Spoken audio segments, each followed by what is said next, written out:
So if you heard about us some other way, please let me know, because that's always very interesting. All right, we'll go ahead and get started. Welcome to the Pennsylvania Trolley Museum Zoom series, Trolleyology. My name is Kristen Fredrickson. I'm the Assistant Manager of Visitor Experience here at the museum. Thank you so much for joining us today, and welcome back to those of you who have joined us for previous programs. This virtual series features programs on Pennsylvania transit history topics, stories about the trolley era and our collection that you can experience from home. And we do plan to continue these programs regularly, so if you have a show that you'd like to share that fits the museum mission, please let me know. That'd be anything about Pennsylvania, Pittsburgh, the trolley era, or cities where our streetcars come from. And if you have a program that doesn't quite fit those guidelines, please reach out anyway. I'm keeping a list of folks in their programs. So you can see the full list of upcoming programs at our website at patrolley.org, which I can share in the chat box in just a couple minutes. And I want to extend a very special thank you to those of you who donated for tonight's program while registering on the ETICS website. We really, really appreciate your support of our virtual outreach programs. Now, for those of you who might be new to the Pennsylvania Trolley Museum, we were established in 1954 as the Art and Electric Railway by a group of trolley enthusiasts called the Pittsburgh Electric Railway Club.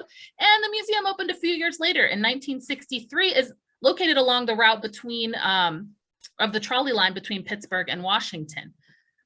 And you'll find about 50 trolleys and electric railway cars here, about 20 of which operate. And about 30,000 visitors per year take the 4-mile scenic ride here at the museum. Now, this is an announcement that this crowd is probably going to be interested in. I've talked about this at a couple previous Trolleyologies, but the West Penn Trolley Meet registration is up on our website right now. Navigate to the special events section and you'll see it there. The event takes place Friday and Saturday, June 3rd and 4th. And on June 5th, we'll actually have an optional tour of the Port Authority's South Hills Village Rail Center. And on Saturday and Sunday, the meet coincides with our annual Anything on Wheels event featuring classic cars and trucks, vintage vehicles, literally anything on wheels. We'll have a school bus, a UPS truck. We'll even have some boats on trailers, very exciting. Registration for that is also online. And our presenter tonight, David, will be sharing another one of his programs at some point, still working on the schedule, during the West Penn Trolley Meet. And I think he's going to be sharing one called From Boxcars to Buses in person. So that's going to be very exciting. So come out for that. And progress on our Welcome and Education Center is coming along. We've laid track for Trolley Street. The brick paving should be happening pretty soon. There's concrete, there's foundations. To learn more and donate to our capital campaign, please visit patrolley.org/support. And another thing I wanted to mention before we get started tonight is our new book was in the paper this week, and we have sold over 50 copies within the last couple days. So this book will be on sale at the West Penn Trolley Meet if you're joining us in person. It's also available on our website, again, patrolley.org. So I'll put that link in the chat in just a minute. All right, so now I would like to introduce today's presenter, David Wohlwill. He's the Program Manager of Long Range Planning at the Port Authority of Allegheny County. He has managed project and corridor planning and environmental studies, including the First Avenue Light Rail Transit Station, Stage 2 Light Rail Transit System, Eastern Corridor Transit Studies, North Shore Connector, and the Downtown Uptown Oakland East End BRT project.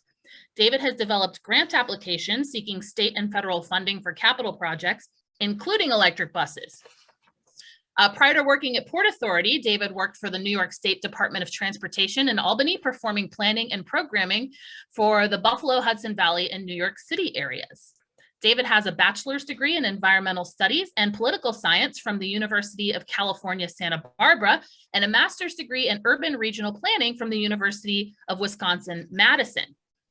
And again, at the end of the presentation, we will have a Q&A session with the presenter. So keep that in mind as you're using the chat box today. And just to note, this program is being recorded and will be shared at a later date on our YouTube. I apologize that I don't have the previous ones up yet. They need some more editing, but we'll get those up shortly. All right, so please keep your microphones muted. And now is the time we will turn off our videos. I will invite everybody to unmute and turn your video back on at the end. All right, David, take it away. Hey, thank you, Kristen. I'm going to bring up the presentation now.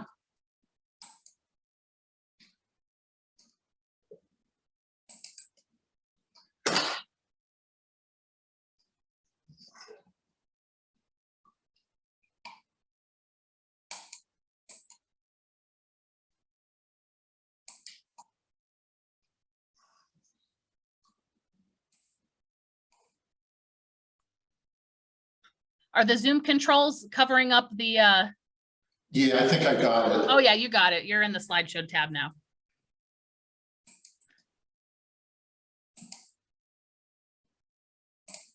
And let me try this.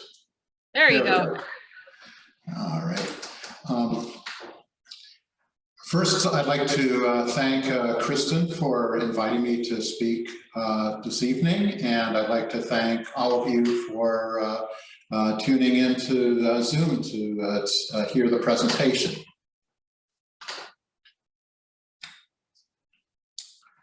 So I'm going to be talking about Pittsburgh Port Authority's electric bus initiative, excuse me. And just to give some historic context, I think all of you are aware it's one time up through the early 1960s, nearly all of Pittsburgh's transit system was electric.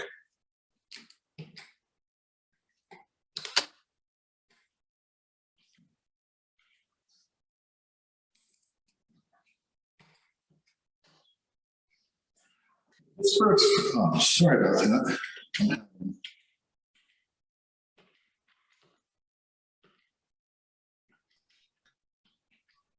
Are you still there? Yeah, I'm still here. I'm having some things are freezing up over here. Okay, can you see the slide? We're on Pittsburgh's transit system was once nearly all electric. Oh, you don't have the second one? Pittsburgh first buses introduced in 1911? For me, I'm still on the one with the two side by side, like early streetcar and then the PCC. You might have to unshare and then share again. We'll see if that fixes it. Thanks for your patience, everybody. All right, yeah, so I see the presenter mode there. All right, now let's try it. So I see, yeah, the nearly all electric. Okay, now it's advancing. Perfect. Okay. The first buses were introduced in Pittsburgh in 1911, and then in 1932, we began to see the first replacement of streetcars with motor buses. By the 1960s, diesel buses became the mainstay of Port Authority's transit fleet.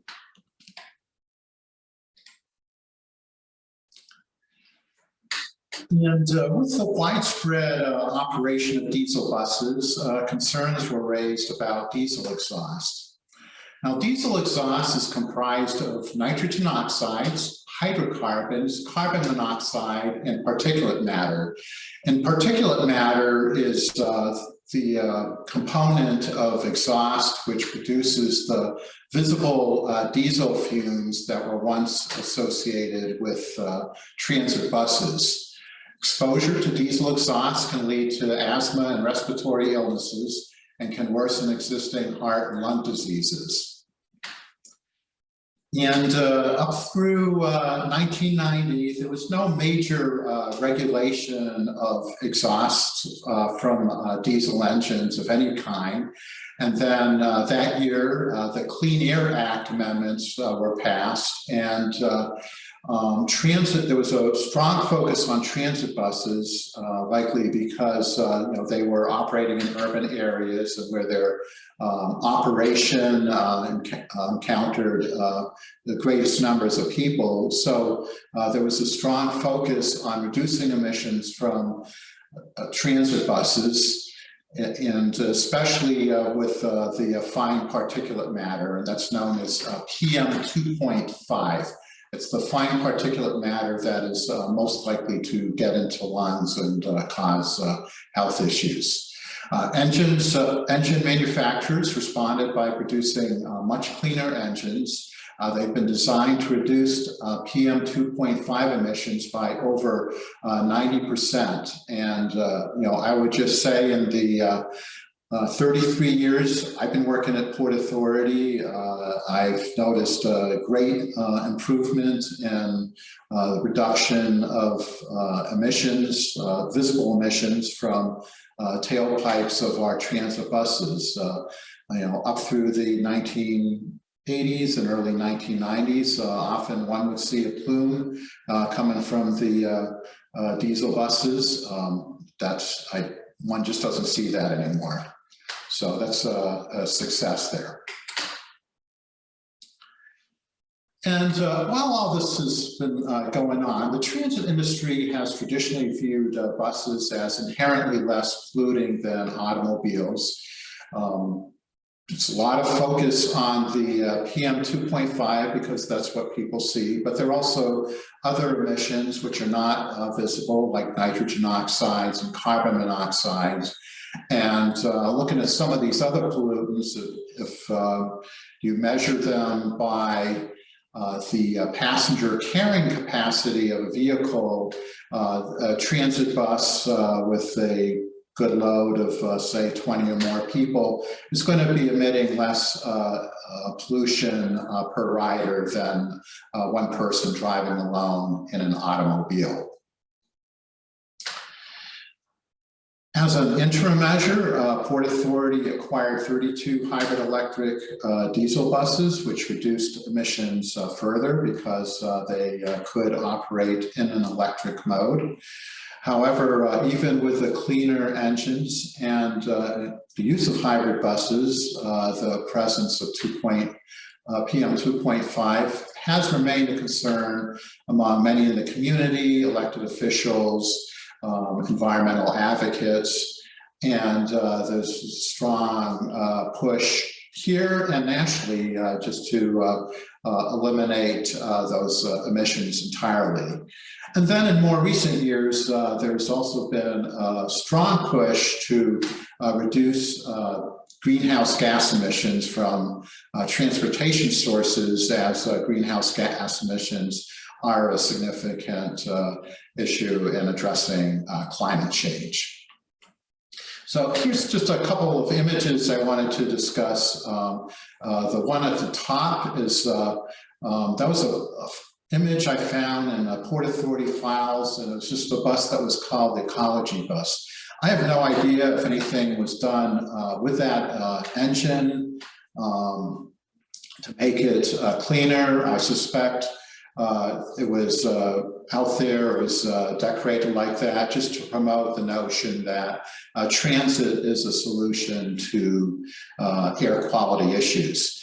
And in this view, it's going by the Carnegie Museum and Library in Oakland. At the time the photo was taken, you can see it was stained from all the soot from industrial sources in Pittsburgh.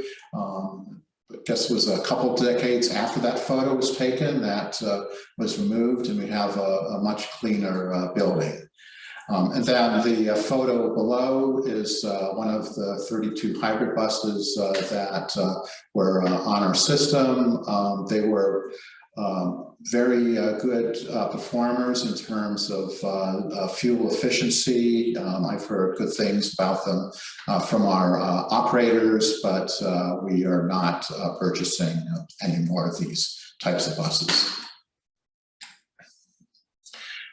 I would say that the transit industry right now is at a technological crossroads like it was in the 1890s. And at that time, there was the transit companies were facing a choice. Well, what is the technology that's going to succeed the horse-drawn car? Would it be a cable car like the one on the top? And that's actually a cable car in Pittsburgh. One time, Pittsburgh had 3 cable car lines, or electric traction as shown in the bottom.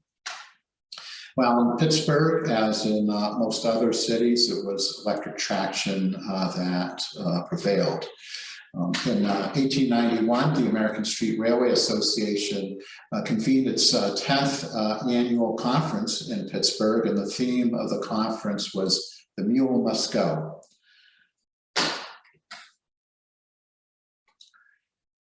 Transit industry is now at a similar crossroads. What is the next fuel that the industry is going to go with, beyond diesel? Is it natural gas, or maybe a clean diesel? There's thinking about fuel cells, some discussion of hydrogen or electricity.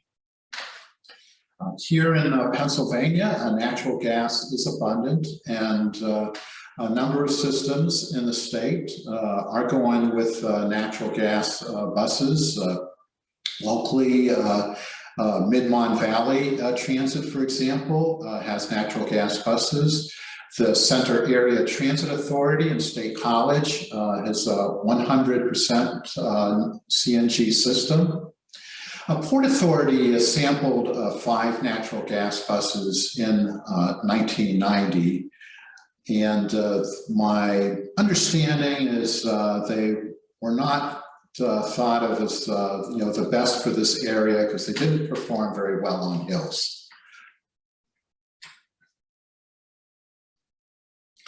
In 2014, the Carnegie Mellon University, through its Traffic 21 group, evaluated and compared 8 bus propulsion technologies for Port Authority. Specifically, what was looked at was compressed natural gas, liquid natural gas, hybrid diesel electric, biodiesel, conventional diesel, and battery electric buses. And battery electric buses were found to be 4 times as energy efficient as conventional diesel buses and offered the greatest air pollution reduction benefits. And all of this is documented in a study, which alternatives fuels technology is best for transit buses.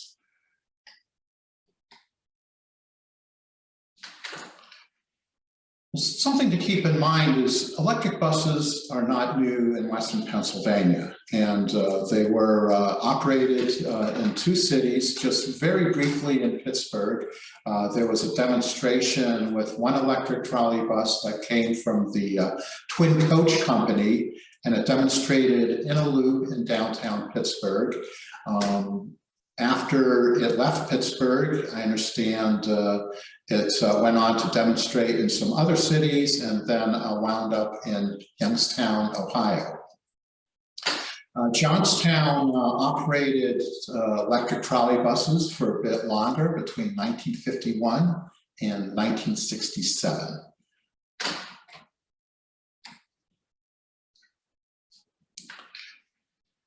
The deployment of battery electric buses first started out with smaller vehicles operated in short distance circulator type services, notably in Santa Barbara, California, and Chattanooga, Tennessee. And this image is of a bus in Chattanooga. However, beginning around 10 years ago, there was development began on application of battery electric technology to more conventional heavy-duty transit service. And this has been made feasible by just new developments in battery electric bus technology. In 2017, the electric bus manufacturer Proterra ran a bus on 1,100 miles on a single charge on a test track. Now that's just a test track, and out in the real world, the buses don't, at least not yet, have that kind of range. But they had been anticipating a revenue range to up to 350 miles. The cost of batteries in recent years have sharply decreased, and currently many systems, both large and small, throughout the United States and Canada have at least a few in their fleet This image is of an electric bus in Reno, Nevada. This is the first city that I've seen them operate in standard transit service. And several cities are embarking on very ambitious electric bus initiatives, notably Seattle, New York City, Toronto, and Austin, Texas.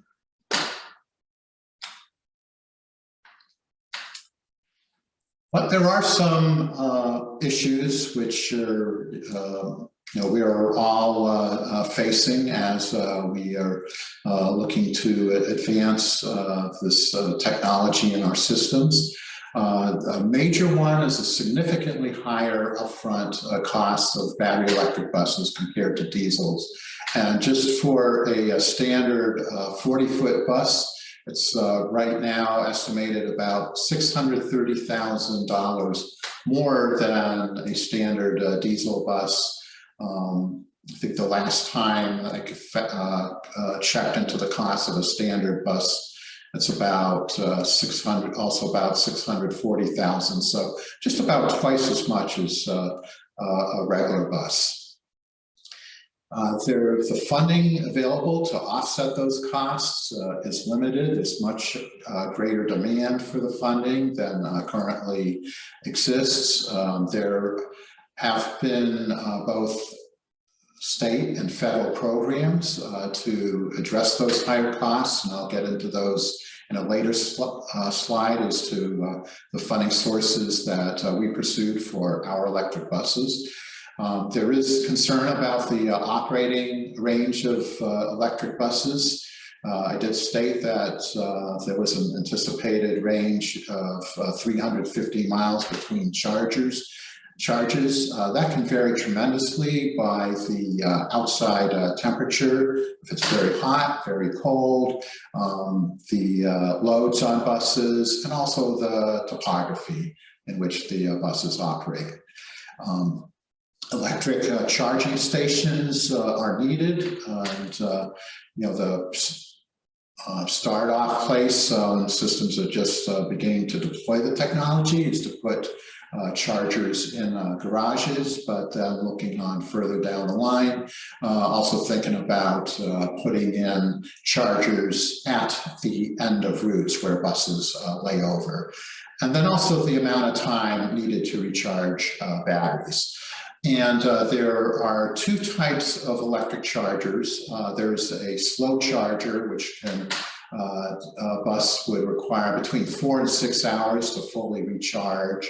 And then there's a fast charger where a bus can recharge its batteries in 10 or 15 minutes. The fast chargers are quite a bit more expensive.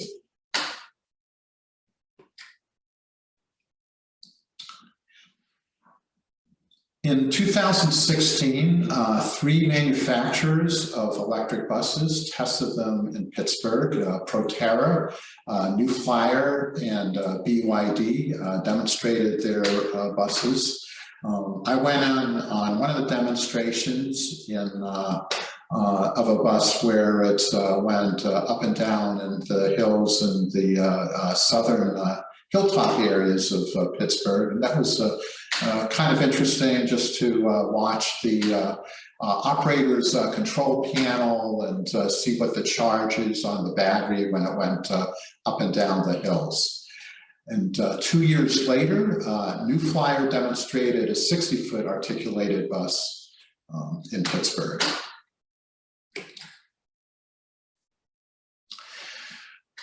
Port Authority purchased its first 2 electric buses through what is known as the Driving Pennsylvania Forward program, and that is Pennsylvania's allocation of Volkswagen settlement funds. And through that funding, we purchased 2 40-foot electric buses. Their number is 7001 and 7002. They began operating in service on March 30th, 2020 on the 88 Penn route, and they're assigned to the East Liberty garage. And I was mentioning funding issue before. When we applied for this funding, there was just $6 million available statewide for funding for both electric buses and electric trucks. So we had a lot of competition. We decided we would be more likely to be awarded funding if we kept the request minimal. So we just looked at the funding for 2 buses to start off with.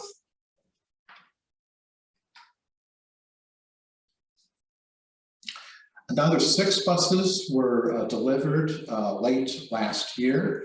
And these are funded through a recently established Federal Transit Administration program called Low and No Emission. And we submitted 2 grants to purchase these buses in 2017 and 2019. And their numbers are 7101 and 7106. And I'm mentioning these numbers for any of you who look up our buses on the Port Authority True Time function that has the bus numbers on them. And if you look at any of the East End routes, you can see which are being operated with the electrics. These are also assigned to the East Liberty Garage.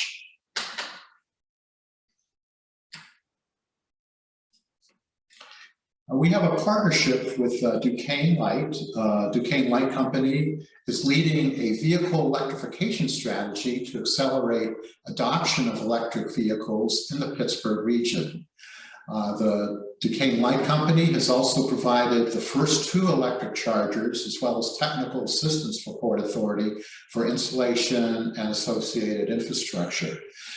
As we look to get additional chargers for more buses, the Duquesne Light Company will be providing a rebate to Port Authority for additional electric chargers.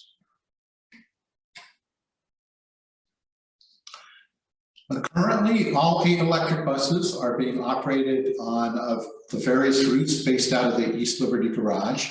I was very surprised in having a conversation with one of our operations staff to learn that we even tested it out on the 28X airport flyer route. That, I believe, is the longest route in our system. And you know, the fact that we tested it out on that route shows that I think that there's an increasing confidence on the reliability of this technology and you know, ability to make a round trip within a single charge. The batteries are retaining 30 to 60% of charge, depending on temperature.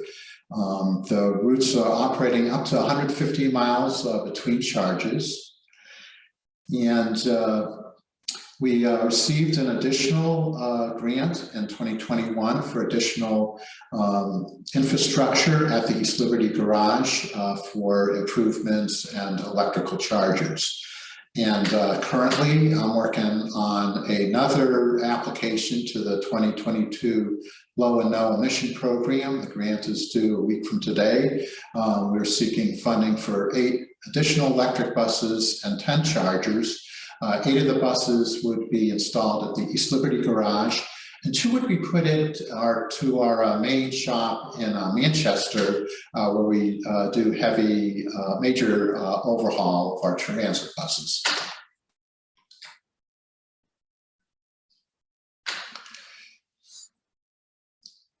City of Pittsburgh and Port Authority are engaged in a bus rapid transit program for the downtown, uptown Oakland corridor. And we're proposing 15 electric buses to operate on the core route linking downtown Oakland and Wilkinsburg via the East Busway. We secured funding for 7 of the 15 electric buses through another program that's administered by the Environmental Protection Agency. It's called the Targeted Airshed Grant. This is funding available to urbanized areas which have poor air quality, and Allegheny County was designated as one of those that where the air quality is sufficiently, degraded that we would qualify for funding through this program. We have funding on hand for the other 8 buses that we are going to be using so we will be able to buy all 15 to operate in this corridor. In this corridor, we would operate 60-foot electric buses, similar in size to the new flyer that was demonstrated here in 2018. In addition to the electric chargers that would be put in the East Liberty garage, we also plan to install 3 in Wilkinsburg, which is a major layover terminal for our bus operations. And service is anticipated to begin in late 2023. Looking further into the future, Port Authority in late last year adopted is what's known as Next Transit. That's a long-range plan looking ahead over the next 25 years. And one of the recommendations is a new bus garage, which would be designed specifically to accommodate either electric buses, or if another technology looks really promising, designed to accommodate that type of propulsion. But currently, the focus is on electric buses, and Next Transit recommends developing a full plan for electric bus rollout in the next 5 years. The current cost estimate is $22 million annually for replacing diesel buses with electric buses, and additionally an $80 million one-time cost for garage updates and system-wide electric chargers. I mentioned that when we first started operating our first 2 electric buses, that we were assigned them to the 88 Penn route. And there's several reasons for that. One is it's a relatively short route in our system, just 6.1 miles in one direction. It's a relatively well-used route. In 2019, the average weekday ridership was 3,086. It's our 19th busiest bus route. And there's a variety of operating conditions in terrain. It goes through downtown, it goes through well-developed and heavily populated eastern neighborhoods. It goes through commercial districts in the East End. And there's a significant hill once you get beyond the Strip District, going up into Lawrenceville. So we thought that's a good place to start out testing the buses. The initial thinking was that the 88 Penn would become an all-electric route, but the current preference of our operations staff is to run them on many different routes based out of the East Liberty garage. I think at some point we'll have enough buses in the fleet that we can start designating certain routes as all electric. The reason we're not doing that yet is just the way our trips are assembled. A bus will operate a few runs on one route and then go and operate on another route. And just to designate one route as all electric or one route with just one type of vehicle is not yet practical. And just to give you an idea of the community served by the 88 Penn route, the population in the Route 88 corridor is 32,525. It's about 11% of the city's population. Serves major commercial and retail areas. It serves a corridor with high levels of black carbon, and those levels are shown in red and outlined by the blue. That's the 88 corridor. The source of this map was researchers at Carnegie Mellon University. And in Pittsburgh and Port Authority, as well as nationally, there's a lot of emphasis on equity and ensuring that benefits of new technology benefit disadvantaged populations. There's several communities within this corridor, East Liberty, Garfield, and Larimer, which have poverty rates above 25%. So in the summary, the benefits of electric buses include eliminating tailpipe emissions of particulate matter, carbon monoxide, nitrogen oxide, greenhouse gases. They're a lot quieter than diesel buses. The fuel costs are reduced. There's regenerative braking, and that is a bus going downhill can regenerate electricity back to the battery. And we also anticipate reduction in operating, maintenance, and ownership costs compared to the diesel buses that they would replace. A number of groups, while they like the electric buses and they support our program, if you talk to some people, they would say that we're not ambitious enough. In May 2018, the Pennsylvania Public Interest Research Group and Penn Environment called for Pennsylvania's transit systems to convert to electric buses. And specifically for this area, the report predicted that if Port Authority replaced all diesel buses with electrics, 23,000 tons of greenhouse gas emissions would be eliminated annually. And that's the equivalent of removing 4,500 cars from area roads. This group, or Penn Environment, suggested use of Volkswagen settlement funding, but as I mentioned before, the amount of funding is far too limited to make a significant impact on our rate of replacing diesel buses with electrics.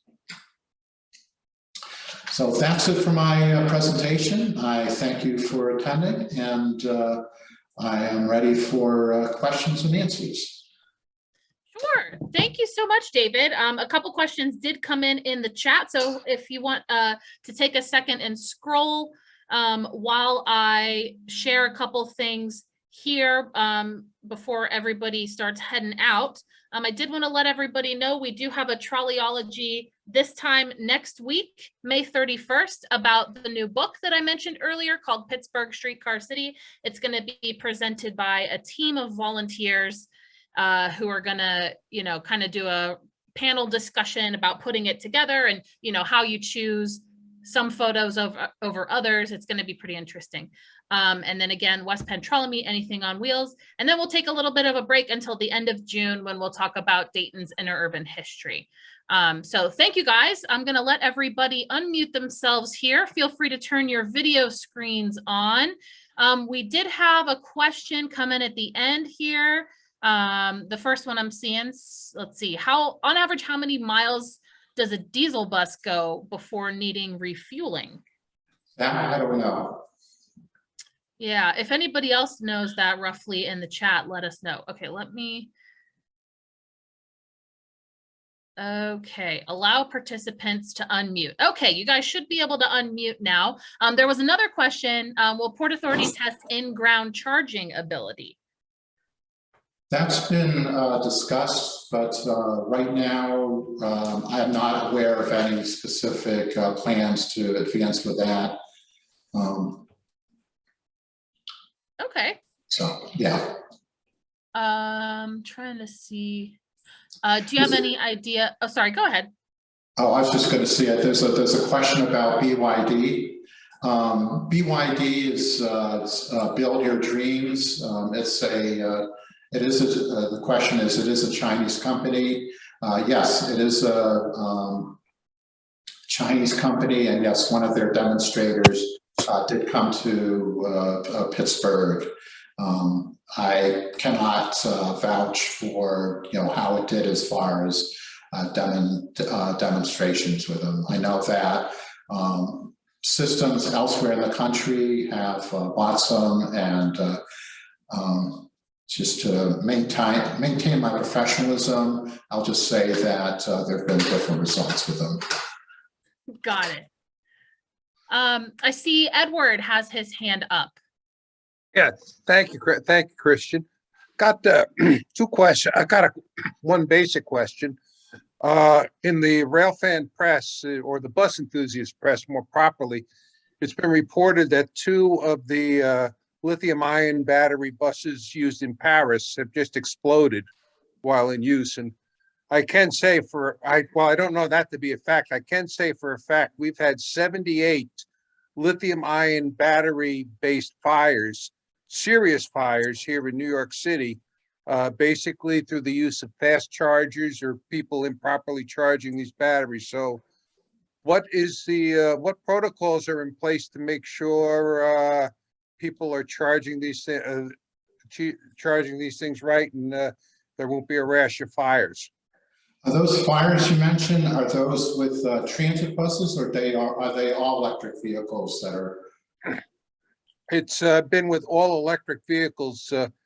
What happened during the COVID-19 lockdown, a lot of restaurants got into the delivery business using the e-bikes and e-scooters, and they love putting the fast chargers onto them the minute they get back into the place. Basically, within 30 days, they've turned it into about a year worth of use on the batteries, and the batteries begin to fail. And they explode out of the casing, and literally you can have for just the other day, a Chinese restaurant e-bike took out a 6-story multiple dwelling above the Chinese restaurant. I don't know what protocols are in place at Port Authority. I can ask around or ask our operations staff about that. I've read about exploding batteries, but I'm not aware that that's an issue for transit systems which have electric buses. I'm not saying it's never happened. It's just I'm not aware that that's an ongoing, or it's an ongoing challenge. Well, it was reported, not in official circles that I've seen, that Paris did have 2 buses explode. Oh, right. Okay. And I'll just leave it at that. I mean, Okay. Yeah, I can ask about that, and if I don't know if there's a way to follow up on that, but I didn't. I think that I'm pretty sure there are protocols in place, but I don't know the details of those. And one other question: everyone's praising the lack of emissions from the electric buses themselves. Has anyone done a survey of the emissions from the place that generates the electricity that charges them, and compares that to the diesel buses?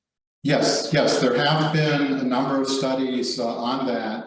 Something that I was very surprised to learn when I was looking into that issue is for the grid, which, or I should say, the generation of electric power for Duquesne Light, just 9% comes from coal. Everything else is nuclear. I thought it was more like 50-50 for this area.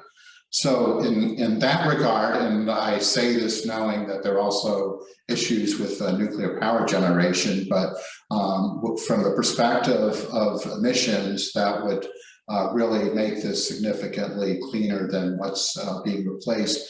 But even in places where coal is much more prominent in the electric power generation, the overall benefit is still, with electric buses compared to diesel buses, is still the overall emissions are less. Thank you very much, Mr. Wohlwill. And Kristen, Sure. Thank you very much for organizing this thing. I know what it takes to put together events like this. Okay, Thanks I for appreciate coming. that. David, great presentation. Thank you very much. It was interesting. I had a question in terms of the existing light rail system, if there was any consideration of using the traction power capacity of the light rail system, kind of leveraging that into charging systems, whether you could use the traction power substations that exist and save any money to use that somehow to charge the buses? That is a really interesting suggestion. I hadn't heard that before, and I'll mention that to others. But I think within our light rail system, one of the focus, I guess one of the points of focus would be to just how to reuse energy within the light rail system so that a car going downhill could generate electricity to power a train going the opposite direction, going uphill. And so I think that's where the focus will be. But now that you raised it, I'll pass that on to other staff here and see what they say. I know the agency I work for, we're going to be experimenting next year with battery-powered locomotives. And the idea is to utilize existing traction power substations to charge them so that we don't have to invest in the chargers or the power substations to power the chargers because they already exist in effect. If you don't mind my asking, what agency do you work for? Oh, for the Long Island Railroad, for the MTA. Oh, okay. Back in September, the locomotive manufacturer Wabtec had a public announcement on a partnership with Carnegie Mellon University and the Genesee and Wyoming Railroad to develop battery electric locomotives. Now, in this application, it would be primarily for freight, but the CEO of Wabtec's did mention passing passenger rail as well. But I'll definitely be interested to follow the progress of Long Island Railroad too, see how all of that works out. Great, likewise. Again, thank you for the presentation. Very interesting. Thank you. We had a question come in just about the size of these electric or of these batteries. Is there just one per bus? Could you put two in a bus? How does that work? I don't know the size offhand. I think it's like multiple batteries, and they just all fit in one unit in the end. As far as the space that they occupy in a vehicle, I don't think that's as much of an issue as the weight that they add to a vehicle. And I saw in the chat at the beginning that SEPTA has been having issues with its battery electric buses. They did receive a grant through the Low and No Emission Program. They got 25 electric buses or battery electric buses, but I know they had some issues, and I don't know if they've returned to revenue service yet.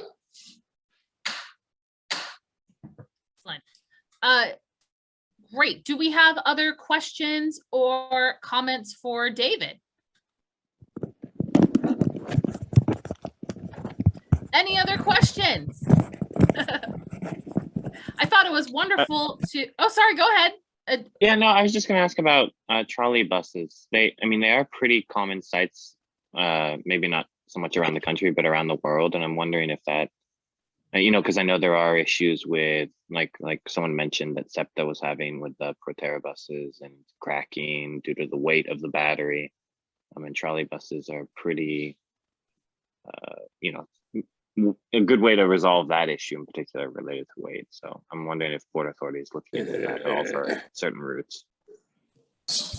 We have not looked at them. I will say that about, I'd say maybe 25 years ago, I mentioned electric trolley buses to one of the senior staff, and he was not very receptive to the idea.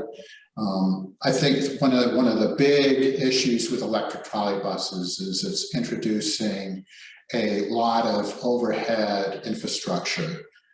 And someone would say, well, yeah, it's may not be as nice, but you don't have the emissions from a bus and they're a lot quieter, which is true. But even I was very surprised to read that even in a city such as San Francisco, which is has one of the 2 largest electric trolley bus systems in the United States, there was opposition to adding a new electric trolley bus line based on the visual intrusion of the overhead.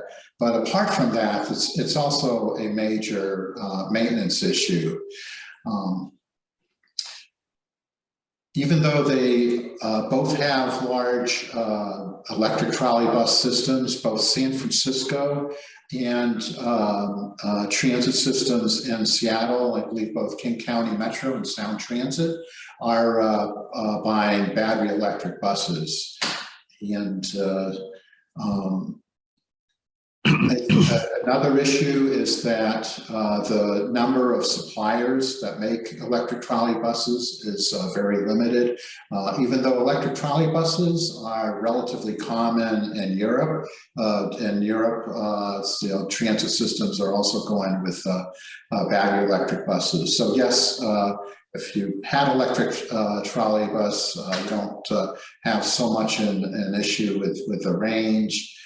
But there are other issues with cost of overhead wires, the aesthetics, and limited suppliers. I also read somewhere, and I wish I saved the source when I was doing some research, that they're actually less energy efficient than battery electric buses. Which surprised me, but it might just have to do with the transmission of electricity from wires to trolley poles. I see that Jim has his hand up. Jim Gravener. Yeah, just wondering, did you do some good analysis of the duty cycle of the bus? Because that's what's kept the electric bus from making more inroads than it has.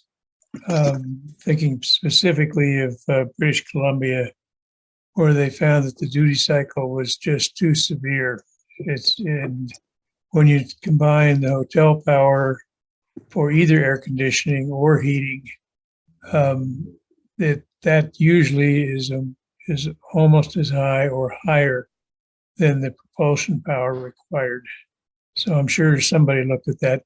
And oh, by the way, Pittsburgh did have a loop that was put up by Westinghouse in the 20s or early 30s, trolley bus, and it lasted for a couple of weeks. Just a demonstration. Yeah, that was in 1936, that demonstration. Okay. Yeah. I think we're going to have to do some more analysis. We just don't yet have enough vehicles in the fleet to understand, to have the data that I could more definitively respond to your questions on life cycle issues. Duty cycle, not life cycle. On life cycle, on life cycle issues, electric buses have far fewer moving parts than internal combustion engines, and so we believe by virtue of that the buses should be able to last longer. No, I'm thinking of duty cycle on a daily basis. In other words, okay. What killed them in Vancouver and in Chicago was when the electric bus went out. It had to come back for recharging after about 8 hours of being out on the road, and that. Well, in a major city, that just doesn't work out because you've got to keep the bus out there for 12 hours or so. They've also run into this kind of thing in Detroit with the streetcar, where they have battery-operated streetcars. That's caused them problems in the past too. So I would just recommend that you really look at the worst-case duty cycle and check the hotel power.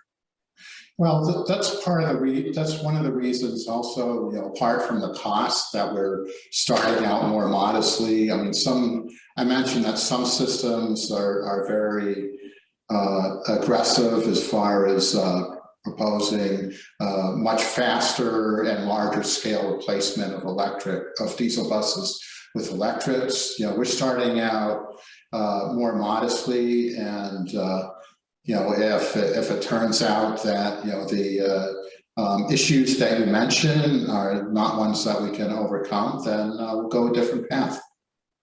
And that's part of the reason also why we're operating them on all sorts of different routes to really understand their operating characteristics. You know, the 88 Penn. I agree with that. That's a very smart way of starting out. I think the 88 Penn was definitely a good place to start out with, but it's, you know, also understand the approach of our operations staff, that they want to see, you know, how they function. And I think that would get to the issues that you mentioned about, you know, how far they can go between charges. And the 88 would be a good route for that. I fully agree. Great. I see that Gary also has his hand up. Yeah. You mentioned something like $600,000 more to operate the electric buses over the diesel buses, something like that. That's the cost to purchase, not Oh, do you want to watch something? the purchase. Oh, it was the cost of purchase. I thought it was Yeah. like the cost of operating the bus. No. Okay. All right. Thanks. Our expectation. I was just wondering if what? Sorry.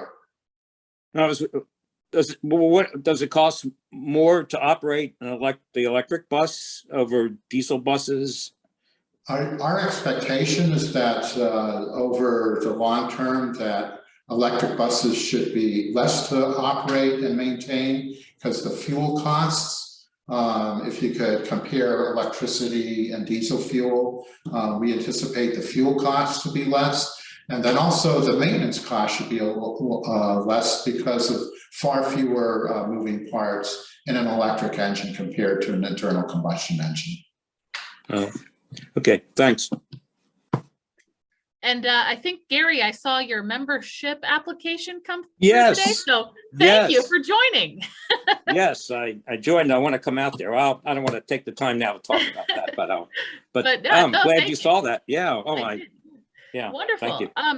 And then in the chat, Andrew asked about some of the newer technologies, hydroelectric buses. Has Port Authority thought about any of this yet, given, you know, they're still new and limited market? I would say that there's just been thinking about it. We haven't progressed beyond that. Our current intention is to go forward with electric buses, but you know, we'll monitor what's going on elsewhere in the transit industry, and if another technology proves superior, then we would go with that. And you know, I mentioned we're looking at a new garage, and we just right now when we discuss it, we just say generically that it's going to be designed and built to accommodate electric buses and or another technology, if that's what we go with it further down the line. Excellent. Any other questions for David? This has been a very nice discussion, I think. All right. What about autonomous buses? That's another one I would put in the category. There's has been some discussions, and I'm also going to channel Port Authority's Chief Executive Officer, Catherine Kellman. What she said publicly is she doesn't envision a scenario where we would have buses that did not have any staff. If they went to automatic operation, there would still be staff on, you know, there would still be some kind of operator on the bus, you know, just to be there to answer questions, you know, maybe deal with incidents, that type of thing. But that's how she would respond to that question. Great. All right. Unless there are any other questions, I think we're gonna wrap it up there. Oh, looks like Paul has a question. Yeah, if I get one more fishing license, I appreciate it. So one other question I had that struck me as I listened to your presentation was thinking about the trolley bus system in Dayton, Ohio, and kind of the transformation that Dayton has done to kind of a hybrid battery / trolley vehicle. and when at times I've been there and talked to the agency staff, because you wonder some of the same issues like you've talked about, David, regarding the unsightly wires and the investment in maintenance. And what they've said, which I think is kind of interesting for agencies like the Port Authority, mid-sized to larger urban systems, is that, you know, the FTA still considers trolleybus a fixed guideway for purposes of, you know, your national transit database calculations, and then ultimately the formula funding allocation. And so they get not just fixed guideway money from the FTA, but I believe they also get some modernization funds. So because the system is older.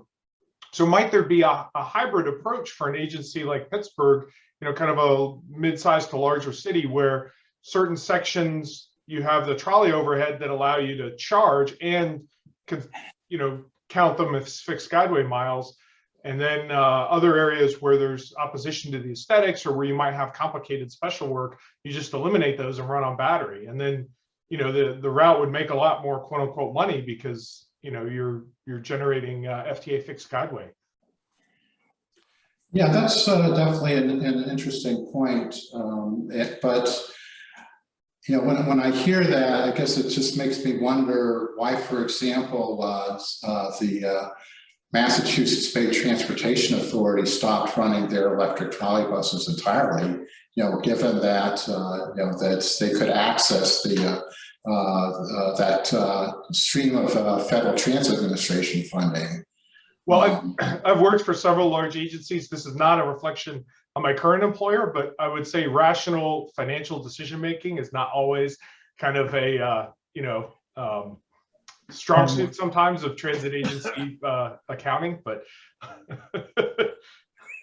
you know, some folks, to be honest, they may not have made that connection and realized that counts towards their appropriation. You know, when you have a budget that large, who knows?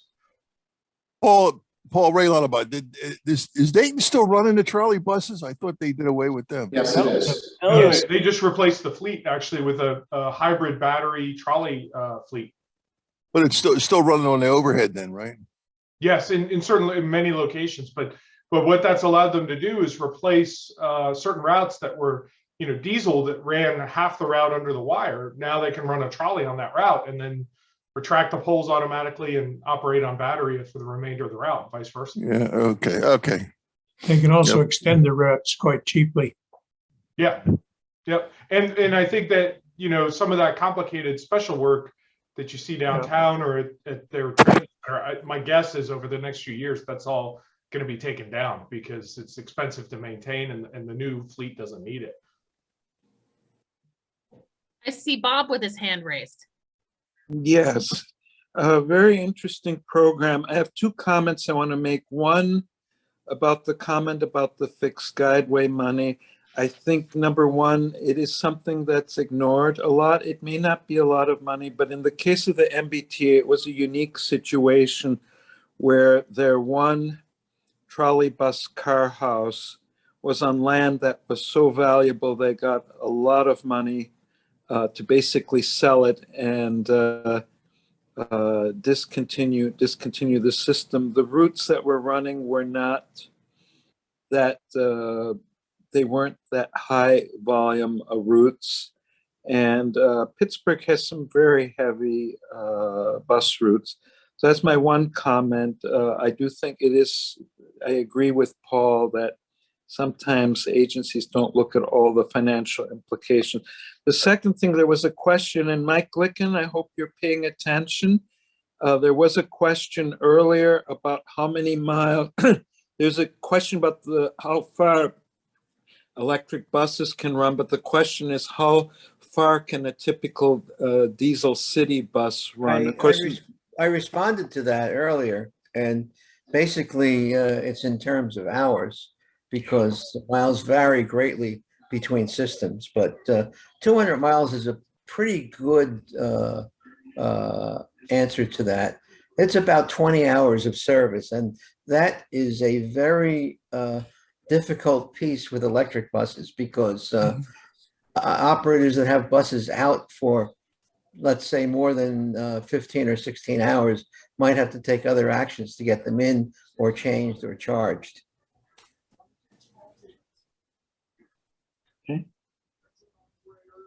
I have a question.